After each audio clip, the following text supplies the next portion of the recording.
ফিতনা আমাদের পিছু ছাড়ে না। যেমন শাইখ আহমদুল্লাহ হাফিজাহুল্লাহর একটি বক্তব্যের মাধ্যমে তিনি একজনে প্রশ্ন করছে যে রাসূল সাল্লাল্লাহু আলাইহি সাল্লাম কত বছর বয়সে তিনি নবুয়তি প্রাপ্ত হয়েছেন। তখন সেখানে শাইখ আহমদুল্লাহ হাফিজাহুল্লাহ তিনি বলেছেন যে 40 বছরে রাসূল সাল্লাল্লাহু আলাইহি সাল্লাম নবুয়তি প্রাপ্ত হয়েছেন। কিন্তু আছে মাজার পূজারী আছে, এক জাহেল আছে, মূর্খ আছে, যার নাম মানুষ ঘৃণার সাথে মুখে নেয়, যার নাম মানুষ মুখেই নিতে চায় না। এই ভণ্ড শাইখ আহমদুল্লাহকে এই কথার ব্যাপারে তাকে তুলোধনা করেছে, গালাগাল করেছে এবং তাকে 24 ঘন্টার আলটিমেটাম দিয়েছে। শাইখ আহমদুল্লাহকে অনেক কথা বলেছে এবং কড়া বার্তা দিয়েছে। এবং তার দাবি হচ্ছে যে রাসূল সাল্লাল্লাহু আলাইহি ওয়াসাল্লাম পৃথিবীতে আসার আগেই, জিবরাইল আলাইহিস সালাম জন্ম হওয়ার আগেই তিনি নবুয়তি ছিলেন। এই সমস্ত ভুলভাল কথাবার্তা বলে মানুষের প্রাণের মধ্যে বিভ্রান্ত সৃষ্টি করে, মানুষের মনের মধ্যে বিভ্রান্ত সৃষ্টি করে। এই ভণ্ডর অনেকগুলো সমালোচনা আছে।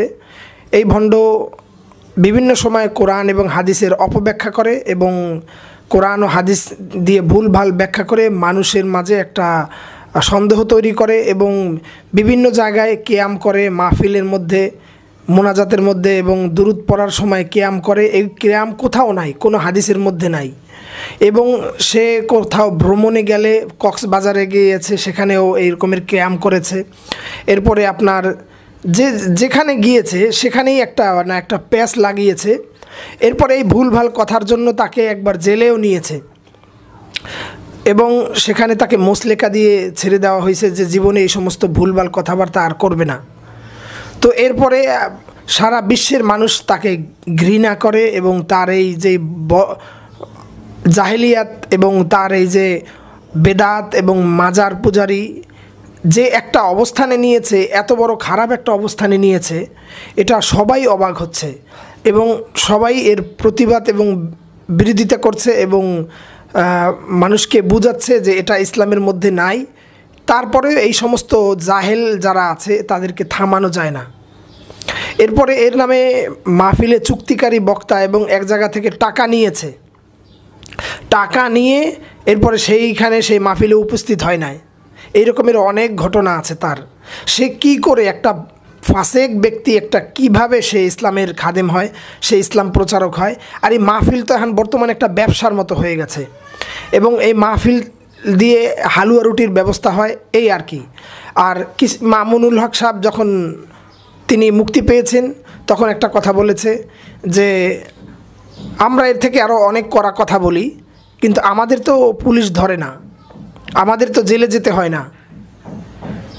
সে কি কথা বলে, ঢেলে দেয়, তারপরে কফি খাই, এরপরে মাঝে মধ্যে উল্টাপাল্টা কথা বলে, মাহফিলের মধ্যে এমন উস্কানিমূলক কথাবার্তা বলে এবং মানুষদেরকে বিভিন্ন নামে, আল্লাহ তাআলা বলছে তোমরা মানুষকে অন্য নামে ডেকো না, তারা এই অন্য নামে ডাকছে, তোমাদের মন গড়া লকব উপাধি দিও না, তারা এভাবেই করছে।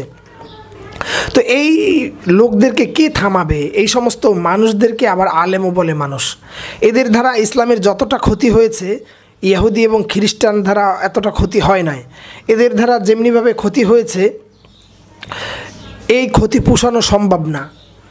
আবার এই সমস্ত মানুষদেরকেই তারা আবার পীর মনে করে। কিছুদিন আগে আমরা একটা ভিডিওতে দেখেছি যে জাহাঙ্গীর নামক এক মূর্খ মাজার পূজারী এবং মুশরিক বললেই চলে, এরা সবাই মুশরিক।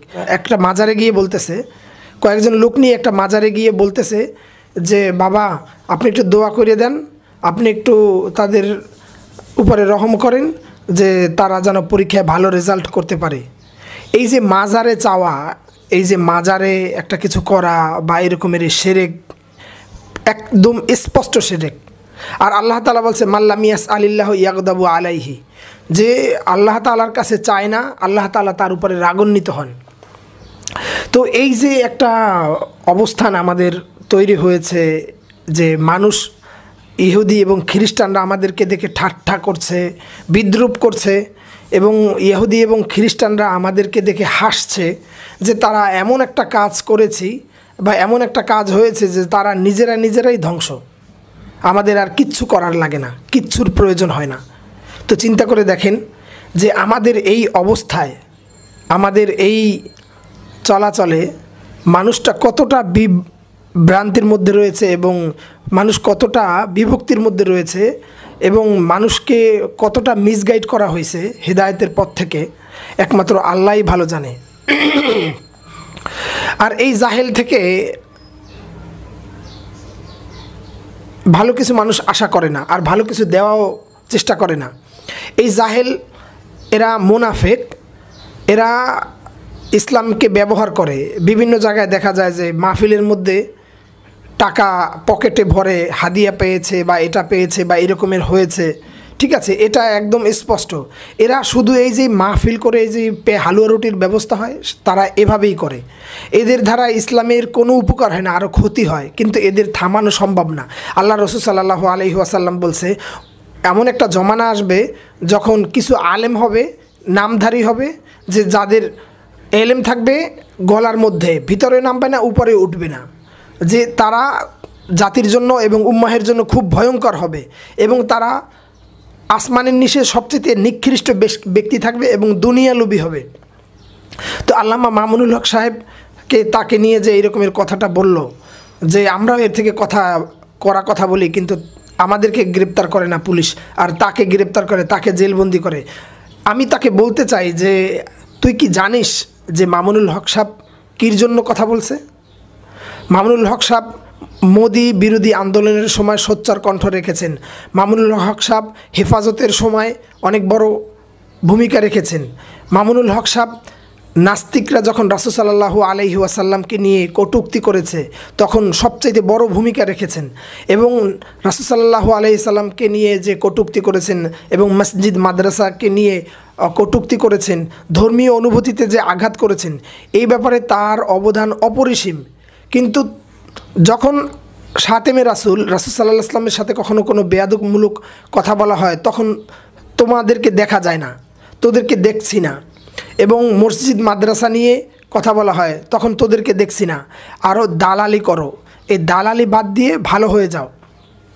এবং আমরা দেখতে পাচ্ছি যে আল্লাহ তাআলা কোরআনের মধ্যে বলেছেন যে ইযা জাআকাল মুনাফিকুনা ক্বালু নাশহাদু ইন্নাকা লারাসূলুল্লাহ ওয়াল্লাহু ইয়ালামু ইন্নাকা লারাসূলুহু ওয়াল্লাহু ইয়াশহাদু ইন্নাল মুনাফিকিনা লাকাযিবিন ওয়াল্লাহু ইয়াশহাদু ইন্নাল মুনাফিকিনা লাকাযিবুন। যে আল্লাহ তাআলা বলেছেন পবিত্র কালামুল্লাহ শরীফের মধ্যে, সূরাতুল মুনাফিকের মধ্যে বলেছেন, যখন মুনাফিকরা এসে বলে যে নিশ্চয়ই আপনার আল্লাহর রসুল, মুনাফিকরা যখন এসে বলে যে নিশ্চয়ই আপনি আল্লাহর রসুল, আল্লাহ তাআলাই সাক্ষী দিচ্ছেন, আল্লাহ তাআলাই বলছেন নিশ্চয়ই আপনি আল্লাহর রসুল, আর আমি সাক্ষ্য দিচ্ছি যে ইযা জাআকাল মুনাফিকুনা ক্বালু নাশহাদু ইন্নাকা লারাসূলুল্লাহ ওয়াল্লাহু ইয়ালামু ইন্নাকা লারাসূলুহু ওয়াল্লাহু ইয়াশহাদু ইন্নাল মুনাফিকিনা লাকাযিবুন। আল্লাহ তাআলা বলছেন পবিত্র কালামুল্লাহ শরীফের সূরাতুল মুনাফিকের মধ্যে প্রথম আয়াতে বলেছেন, যখন মুনাফিকরা আসে তারা তখন বলে যে নিশ্চয়ই আপনি আল্লাহর ওলি, নিশ্চয়ই আপনি আল্লাহর রসুল। আল্লাহ তাআলা জানেন যে নিশ্চয়ই আল্লাহর রসুল আপনি। আর মুনাফিকরা আসলেই মিথ্যাবাদী এবং ধোঁকাবাজ। তো এই রাসূল সাল্লাল্লাহু আলাইহি সাল্লাম এর সম্পর্কে যে দুরূদ পড়ে, এখানে স্পষ্ট করে দিয়েছে যে এরা আসলেই মুনাফিক। আল্লাহ তাআলা এই কালিমা, আল্লাহ তাআলা এই সূরার মধ্যে স্পষ্ট করেছেন যে মুনাফিক, এই মুনাফিকদের থেকে সাবধান। এবং মুনাফিকরা সবচেয়ে বড় ক্ষতি করেছে, যেটা এখন এই বর্তমানে মুনাফিকরা করেছে, যে তারা রাসূল সাল্লাল্লাহু আলাইহি সাল্লামের নামে দুরূদ পড়ে, কিয়াম করে, এবং এরা আশিকে রসুল, আর বাকি সব হচ্ছে যে বিধর্মী। এই যে বর্তমান জমানার মধ্যে যে একটা মূর্খতা এবং এই বর্তমান জমানের মধ্যে যে একটা জাহালাত কাজ কারবার চলছে, এতে মুসলমান উম্মাহ তারা বিভ্রান্ত। আর এই মুনাফিকরা আল্লাহ তাআলার ওই আয়াতের সাথে একদম মিল আছে, যে মুনাফিকরা এসেই বলে যে নিশ্চয়ই আল্লাহ তাআলা আপনি আল্লাহর রসুল, এবং আল্লাহ তাআলা বলে যে আল্লাহ তাআলা জানেন যে আপনি আল্লাহর রসুল। আর মুনাফিকরা মিথ্যাবাদী এবং ধোঁকাবাজ। আল্লাহ তাআলা এই কথাটা স্পষ্ট করে বলেছে। আর ওদের কাজের মাধ্যমে একদম স্পষ্ট যে কখনো কোনো রাসূল সাল্লাল্লাহু আলাইহি সাল্লামের সম্পর্কে যদি কোনো কটূক্তি করা হয়, কোনো প্রতিবাদ নাই, তারা তখন চুপ থাকে, এবং মসজিদ মাদ্রাসা নিয়ে যখন হুমকি ধামকি দেওয়া হয় তখন তারা চুপ থাকে। এমনিভাবে সবসময় তারা স্বার্থবাদী এবং মাজার পূজা নিয়ে ব্যস্ত থাকে। আবার মাঝে মধ্যে এসে যখন দেখে যে মুসলমানদের ঝান্ডা উপরে, তখন বড় বড় স্লোগান দেয়।